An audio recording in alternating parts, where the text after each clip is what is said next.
we cannot film. We're just making documentary about and yeah. In November 2010, I had been sent to Cairo to solve a new Mohammed crisis that my company had gotten entangled in.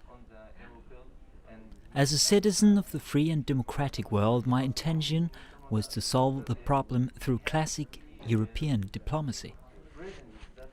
As soon as I touched ground in Cairo, I went directly to the Egyptian authorities to open a dialogue about the problem and make it clear to them that the whole story was a complete misunderstanding. You know, we came here to think we must go down here to try to solve the problem and meet the people, because if you don't meet people, then you don't know what is the problem and what is, and you hear this, aha, they think it's statue of Prophet Muhammad. Yeah, but there was a confusion between Mr. Mu'taz and us, and we must get the governmental approval for that. Yes. He knows that. Yeah. It would be best for me if I could just go to the national security, talk to them, get approval to destroy it, and then the matter is finished. It turned out to be impossible.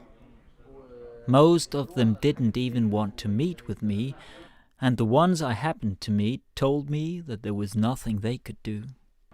I decided to leave the authorities and go directly to the Egyptian peoples. I wanted to meet with the peoples and open an instant dialogue in the midst of the public space. But how? I chose to meet the Egyptian peoples under the flag that has often been used by my company in other parts of the world. A white flag with a hole in the center. What does this flag mean? Well, I don't know. It is just a piece of white cloth with a hole in it. And the meaning is up to you, to them, to us. The meaning of the flag depends on the eyes that see and the different countries and cultures through which the flag is passing. I have walked under this flag through many parts of the world, from Europe through Iraq, Jordan, the US, Dubai, Iran, and even Afghanistan. And now I decided to carry the flag from the airport through the twilight and into Cairo, as deep into the heart of the city, the night, and the Egyptian peoples as I could get. And thus, maybe, heal the fracture that was opening into an abyss between us and them.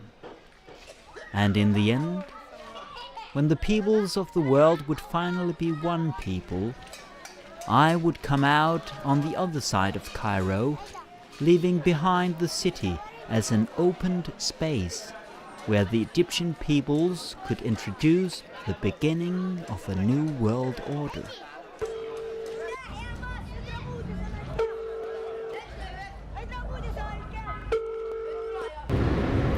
No, well, there was one civilian stopping us, but I don't know if he was actually civilian police or he just was a citizen who presented himself like. But that also means that well, they investigated about me and what I do. I don't know, man. You know, Mu'taz had said that he thought that the national security, that there was somebody maybe, but that, you know, everybody gets paranoid in a situation like that. You don't know how strong they are. They control everything, kind of, and it's like a problem for them, so it is a problem. You know, if it's a problem for them, it is a problem. He thought that there might have been some national security people at the opening in Darb who had followed me. She said to me, because you went there, so they might have followed you there, but I don't know. But I told you yesterday at the cafe that you might be followed by them, and this is normal. That's why when we make a joke about sitting in a cafe in the outspace area, you remember? Yeah. So it's good, it's good. So we have some company, huh? Yeah, it's good. some followers. At least we're not gonna be followed by thieves. No. Security. We'll have security. Yeah. And like, Okay. I don't know. We will see.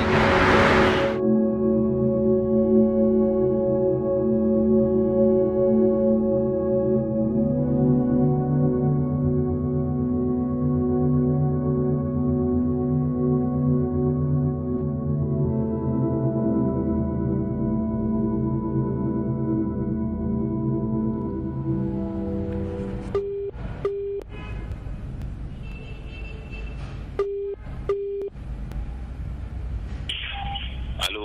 Hello, Mortas. It's Nielsen Yeah. here. Hi. Hi. Hi. So, yeah, it was so confusing. We were in the car, and there's so much noise in the car, Yeah. so I didn't really get it all what happened and what we could do and everything. Just because Miriam, she told me that you had gone to national security and that they had investigated about me and they didn't like what I was doing Yeah, they told me don't do this event. I told you, and Yeah. it seems that you understood the whole thing. They just told me that we don't want you to do this event, and that's it. yeah. They asked me, of course, they had the papers there, and they had the report, the old report that was there already, Yeah. and they bring it out, and they told me we don't want this event to happen. Okay, so when there were two from the national security yesterday at DARP and at the Yeah, event. this is that, but they were checking. I mean, they would definitely keep checking our events for the coming Okay. month. So that's the point. But the thing is that there's some other issues that when they don't understand, it's not understandable for them. They prefer not to have it. Yeah. Which is one of them is the event that you are doing, and this the body and the thing and the whole thing. They don't get it. No. Yeah, they tried. They were like the guy was asking me once and then twice and 3 times and 4 times and 5 times about keep repeating the thing, and he's like, it seems that he didn't understand. And he said, I don't get it. Yeah. I tried to make him understand, and then at the end I told him it's not my problem. Right? Don't keep asking me. Stop asking me. And if you want to ask the person, he's his person. You want to meet him? He said, no, I have nothing to do with him.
Hvad er det for et budget, I har, spurgte han. I kan se på min kamp, hvad for et budget vi har. Jeg har fået kamp til mit budget. Der er gået så meget galt, som der overhovedet kan gå galt på det. Men på en meget, meget interessant måde. Han Mortas i morges var blevet ringet op af den nationale sikkerhedstjeneste, som havde sagt, at han skulle komme ind til møde, og havde beholdt ham i 4 timer, og de havde undersøgt min sag.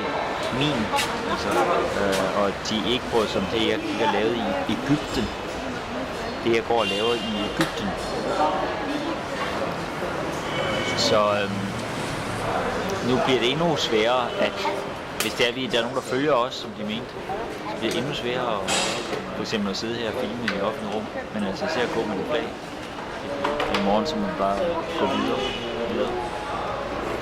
der er ingen, de skal ikke få lov til at forhindre os i at gøre noget, der er så uskyldigt. Det finder vi til.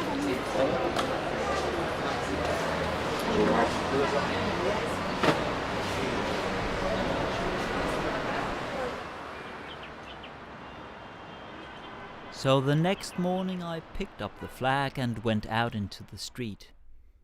And for the next 2 days I kept on slowly, step by step, to walk my way through Cairo. For some time everything went fine. The Egyptians smiled and even greeted me, but gradually it became more and more difficult.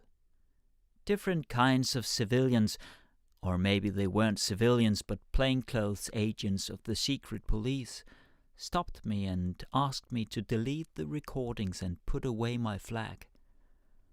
And even the young Egyptians, the artists and filmmakers with whom I had been collaborating, began to avoid me.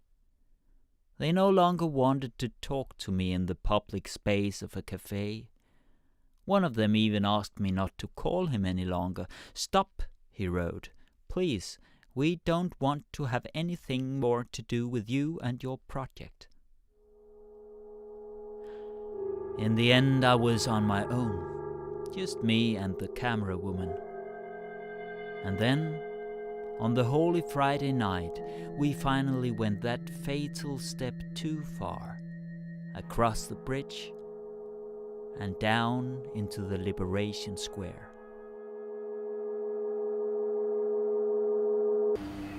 Klokken er 1:15. Natten til lørdag. Det er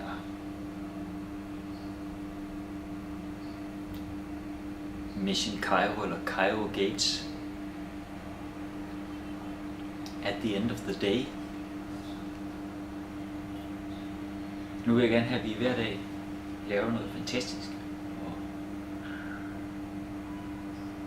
Og derfor så var der ikke andet at gøre end at tilbage, så i det mindste gå en lille tur med flaget over broen. Og så gik vi ned mod den store Tahrir-plads. Og da vi ikke var blevet stoppet af politiet, jo, jeg havde hilst på et par politiofficerer, der havde været nogen over og hilse på os, en over og tage mig i armen lidt, og jeg fortalte om, at det her, det var Alam al-Sadaka, venskabets flag. Det så nikkede han, det var okay. Så gik vi ned mod den store Tahrir-plads, og der kom så en civil mand hen, fedle af en civil mand hen, som sagde til mig, at der var en politiofficer, der gerne ville tale med mig. Og så kom der flere og flere politibetjente af alle mulige slags. Sorte, hvide, marine, disse marinekaptajner og brigaderer og sekundløjtnanter, og de havde alle sammen politi en mobiltelefon, den ringede hele tiden, de ringede hele tiden til nogen op over dem. Filmholdet påstod, vi ikke var anholdt. Det var vi nemlig heller ikke et problem i de her lande, det er, at man ikke bliver anholdt. Men derfor kan de jo så sagtens tilbageholde længe. Så vi var sådan en slags anholdt i fuld offentlighed i 2,5 timer, før vi endelig fik lov til at gå. Altså hvis de finder ud af, at det her under mistanke for at have lavet en statue af Mohammed, og så den her oveni, så kan det godt være, at de vil kigge lidt på vores ting, måske også på mikrokamera, på vores optagelser. Hvis de så finder ud af, at filmholdet har filmet dem, der anholder os, uden at anholde os, så vil det godt være, at vi får problemer. Så måske vil det være meget godt, hvis man får smule de optagelser ud af den. Men hvordan man gør det, det ved jeg ikke. Salam. Salam. Excuse me, can I see what is... انت اسمك ايه؟ Mary. It's in the passport. Who did you come to Egypt? We come here as tourists. We come here to visit, and then we bring... When did you come to Egypt? Nearly how many days did you come? 2 days ago, we stay until Friday. خبير خليه قرب عليها عشان حمدك يجي. Do you have any problem from Globatica in Egypt? From what? Globatica? Do you have any problem from Globatica from Egypt? Not yet, no. There was no way out. My intention was right, but I was too early. The peoples of Cairo weren't ready yet. In November 2010, the revolution was still just a dream that no one was able to believe could happen.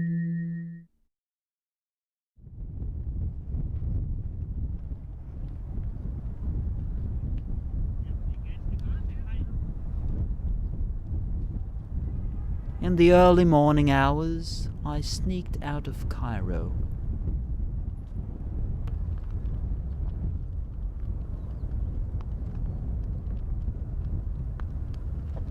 As a mirage, a hope, I vanished into the desert.